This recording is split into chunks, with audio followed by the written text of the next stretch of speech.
NTPC प्रकल्प सोलापूरच्या पर्यावरणासाठी सुरक्षित असून विमान सेवेसाठी अडथळा मुक्त ठरल्याची बाब सोलापूर विकास मंचाच्या औद्योगिक दौऱ्यातून समोर आली। सोलापूर विकास मंचच्या सदस्यांनी एनटीपीसी सोलापूर प्रकल्पाला भेट देत प्रकल्पाबाबत नागरिकांच्या मनातील शंका दूर केल्या। या प्रकल्पामध्ये अत्याधुनिक आणि जागतिक दर्जाचं तंत्रज्ञान वापरण्यात आलंय। त्यामुळे प्रकल्पाच्या चिमणीमधून प्राणघातक रसायन हवेत सोडलं जात नाही, फक्त पाण्याच्या वाफा बाहेर पडतात। यामुळे सोलापूरच्या पर्यावरणीय तापमानावर कोणताही विपरीत परिणाम होणार नाही। एनटीपीसी सोलापूर प्रकल्पातून तयार होणारी वीज 5 राज्यात पॉवर ग्रिडच्या माध्यमातून वितरित होते, ज्याचा अर्धा वाटा महाराष्ट्र राज्य आणि अर्धा इतर राज्यांना पुरवठा होतो। एनटीपीसी सोलापूर प्रकल्प राष्ट्रीय धरोहर असून महत्त्वाचा वीज निर्मिती प्रकल्प आहे, जो स्थानिक समुदायांना ऊर्जा पुरवतो।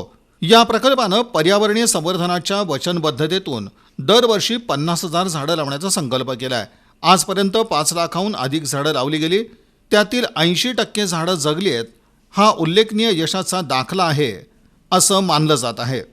प्रकल्पाच्या चिमणीबाबत सोलापूर विमानतळाच्या विकासासाठी कोणतीही अडचण नाही, कारण सर्व परवानग्या DGCA आणि AAI कडून घेतल्या असल्याची माहिती प्राप्त झाली। सोलापूर विकास मंचनं या औद्योगिक दौऱ्यादरम्यान एनटीपीसीच्या कार्यपद्धतीबाबत सखोल माहिती मिळवली।